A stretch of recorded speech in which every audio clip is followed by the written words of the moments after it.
I don't get to just show up one day and just fill your bucket all the way up and then take a break for 3 weeks or 4 weeks. It is something that is a continual pouring in, a continual process of showing up for each other. And that can be, I don't want to use the word exhausting because that sounds bad, but there are definitely seasons where there's a lot happening. We've talked a lot recently on the podcast of going through difficult seasons where I have 4 young kids also demanding my attention. I have a business that I'm running that needs attention. I have lots of incredible friends that I also want to spend time with. And so there's just so much on my plate that showing up consistently every day, it can be tough at times. Mm-hmm. And yeah, I think that has been the hard part. So like, what does that mean? Showing up consistently in what way? In making sure that you feel seen that day, making sure you feel validated that day. What do you need when you're out of town, which I love when you're home, just to be clear. I have a lot of fear in saying this, but when you're out of town, I can let some more things slip. The kitchen can get a little dirtier. And I want to be clear, Wes does not expect me to keep our house clean at all. I have my own internal pressure to keep our house in tip-top shape all of the time. And it's not because you put that on me, but I still feel that when you're here. And so when you're gone, because, like, you cannot go to sleep if things are dirty. If dishes are in the sink. Yeah. Oh, I learned that a long time ago. Yeah. Don't let it happen. And then if there's clothes on the bed, like, it's funny that, like, I guess I feel shame that you said that because you're like, hey, I put that responsibility on me to make sure the house is clean for you.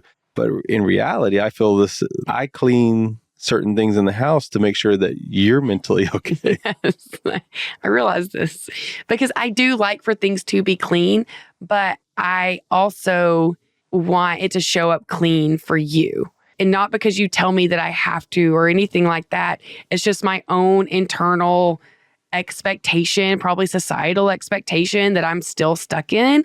And so when you're gone, it's kind of like, oh, I'm going to let this just get a little messy. I always clean before you get home, so you don't know. I'm releasing you of that burden. I know, I hear that, but I still feel it. Just like I can release you of the burden of your insecurity. I can't just come in with an eraser and take that away. Yeah. I still am going to experience that. Yeah.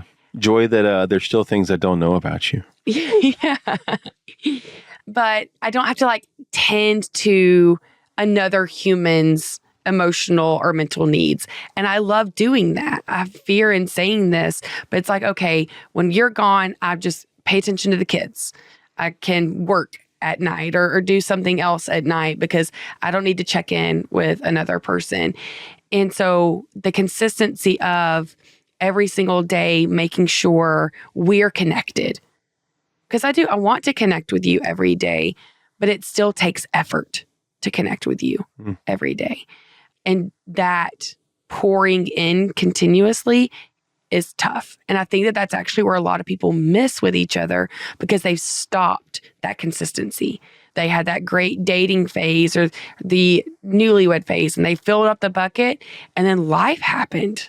And it's really hard to keep filling up that bucket in life. Yeah. When you're pouring into your job all the time. I know there are several people that I interact with. Their jobs are incredibly demanding. And then they come home and they need to give energy to somebody else. They don't have the energy to give, but they're losing their relationships because they're not keeping that consistency. Their person doesn't feel safe with them because they're not consistent. Oh gosh. What's happening? I don't know if they're losing their relationships or they're choosing what they truly desire. No. Do you know what I mean by that? Yes. Like if they have a very demanding job and it's like taking up all of their time, all of their effort is in that, and they come home exhausted and can't do anything else, I think they've made their choice.